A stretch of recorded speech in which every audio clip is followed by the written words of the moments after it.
레위기에는 여러 제사들이 나오는데 그 중에서도 특히 저는 속건제 있잖아요. 이 속건제 안에 우리 시대의 이 값삼복음을 좀 다시 생각하고 회개의 진중함을 깨우칠 수 있는 어떤 요소가 담겨져 있다고 저는 생각을 합니다. 여러분, 속건제는 내가 지은 죄로 말미암아 상처나 피해를 입은 대상에게 구체적인 보상을 하면서 하나님 앞에 회개하는 제사가 속건제입니다. 좀 예를 들어서 설명을 하자면, 예를 뭐 도둑질, 속임, 착취로 이웃에게 내가 피해를 입혔을 때 하나님, 제가 이런 피해를 입혔습니다, 용서해 주십시오, 이렇게 끝나는 게 아니란 말이에요. 자기가 지은 그 죄로 말미암아 상처나 피해를 입은 사람에게 구체적으로 보상을 해야 됩니다. 그래서 우리 한글 개역 개정 성경에는 속건제 이렇게 번역되었지만은 이걸 좀 쉬운 말로 번역을 하자면 보상제, 뭐 이렇게 바꾸어 번역을 한다면 그 의미를 더 살려낼 수 있다라고 개인적으로 생각을 합니다. 그래서 이 속건제는요, 다른 제사보다 그 절차가 엄격하고 좀 무거워요. 희생 제물은 무조건 흠없는 순양으로 해야 됩니다. 그리고 상대에게 끼친 피해 플러스 20%를 더 벌금을 얹어서 보상을 해야 되는 이런 규례를 하나님께서 딱 못 박아서 요구하고 있는 제사가 바로 이 속건제입니다. 우리가 이런 경우가 굉장히 많습니다. 내가 죄를 지은 대상이 버젓이 내 옆에 있는 내 가족, 직장 동료, 교회 식구, 분명히 내가 그 사람에게 상처를 입히고 어떤 피해를 입혔는데도 불구하고 우리는 너무 쉽게 이 문제를 하나님 앞에 가서 하나님, 제 죄를 용서해 주십시오 하고 스스로를 용서해버리는 이런 경우들이 많습니다. 이것은 엄밀히 말하자면 하나님 앞에서 제대로 된 죄 사함의 은혜를 입는 것이 아니라 스스로의 죄책감을 덜기 위한 하나의 행동밖에는 되지 않는다라고 저는 개인적으로 생각을 해요. 여러분, 삭개오 한번 떠올려 보십시오. 삭개오가 이런 고백을 하잖아요. 삭개오가 서서 주께 여짜오되 주여 보시옵소서, 내 소유의 절반을 가난한 자들에게 주겠사오며 만일 누구의 것을 속여 빼앗은 일이 있으면 내 갑절이나 갚겠나이다. 이 고백 앞에 예수님께서 뭐라고 말씀하십니까? 예수께서 이르시되 오늘 구원이 이 집에 이르렀으니 이 사람도 아브라함의 자손이미로다. 우리 주님으로부터 이런 선언이 있습니다. 우리 교회 제일 나이 많으신 장로님이 올해 87살인가 그러시거든요. 이제 코로나 상황이라 우리가 자주 교회에서 만나지도 못했는데 장로님이 교회를 오셨어요. 그리고 우리 사역자들을 좀 다 불러 모아 달라고 하시더라고요. 그래서 우리 사역자들이 다 모았어요. 그러면서 목사님, 제가 평생에 이 가슴 속에 담고 있는 이 문제를 오늘 해결함 받기 위해서 왔다는 거예요. 도대체 이게 무슨 말씀을 하시려고 이러시나니까 그 앞에서 먼저 말씀을 하시더라고요. 목사님, 제가 중학교 다닐 때에 우리 집에 금고가 있었는데 부모님 몰래 거기서 10,000원짜리인지 1,000원짜리인지 그거 잘 모르겠는데 너무 오래돼서 70년이나 지나버렸으니까 그걸 2장을 빼가지고 친구들하고 맛있는 거 사 먹고 그렇게 했다는 거예요. 근데 알고 보니까 이 장로님 부모님들도 교회 장로님이셔. 교회 헌금을 그 금고에 잠깐 보관해 놓았던 건데 그걸 2장을 빼가지고 자기가 그걸 사 먹었다는 걸.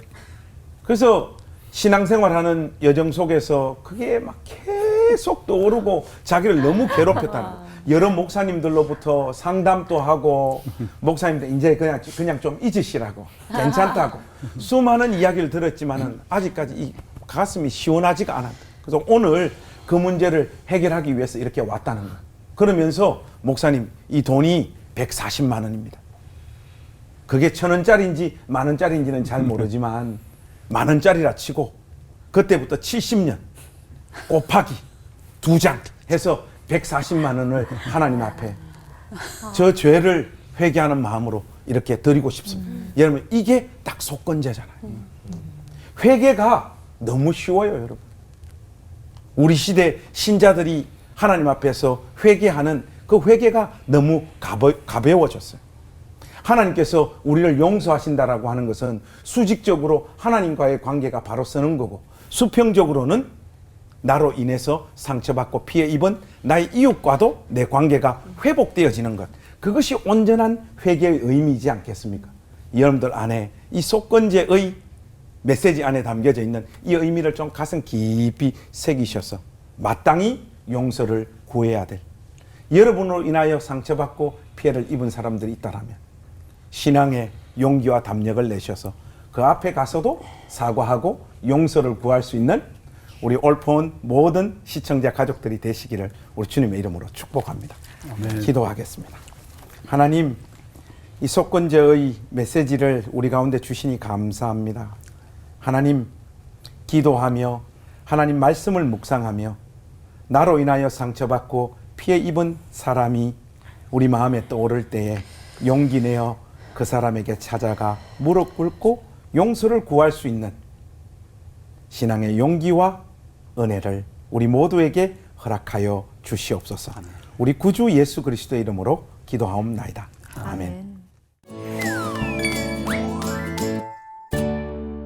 엄격하게 느껴졌던 이 레이기가 시장에서 아까 김유 교수님 말씀해 주신 것처럼 100번이 넘게 인용이 되었다고 하셨잖아요. 그만큼 이게 우리 삶과 이렇게 얼마나 밀접하다는 건 건지 우리 김관성 목사님께서 좀 찝어주시면 좋겠고요. 거룩하게 살고 싶었지만 이런저런 사정으로 아직까지 하나님께 속죄제도 못하고 사람에게도 용서를 구하지 못한 사람이 있다면 어떤 조언을 해주실지 화내시지 마시고요. 조언을 어떻게 해주실 수 있으실지 얘기해 주시면 좋겠습니다. 당연히 내위기라고 하는 책은 우리의 삶과 굉장히 밀접한 관계가 많죠. 왜냐하면 우리가 살아가는 세상, 어떤 의미에서는 내 존재 자체가 죄덩어리잖아요.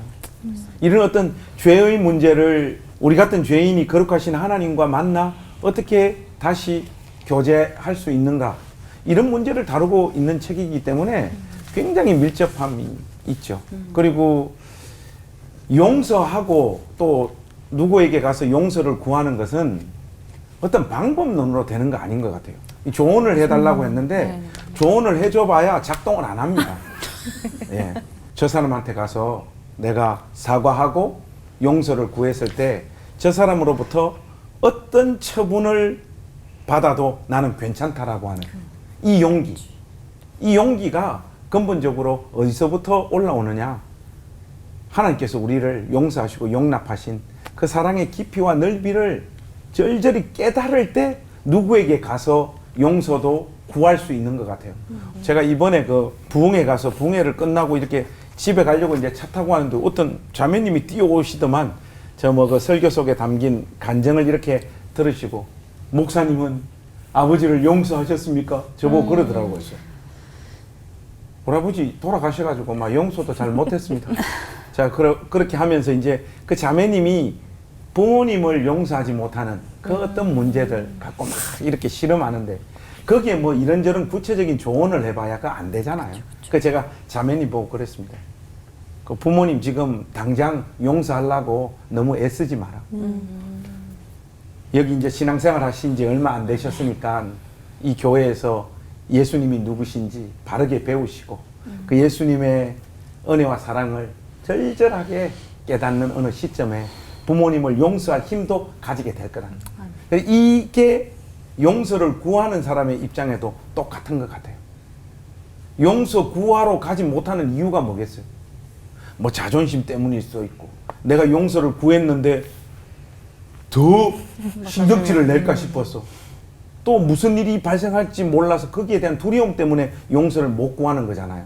근데 하나님의 용서와 용납의 깊이와 넓이를 경험하면요, 가서 내가 어떤 수치를 당하더라도 괜찮다라고 하는 용기가 샘솟아 올라오는 순간이 있을 거예요.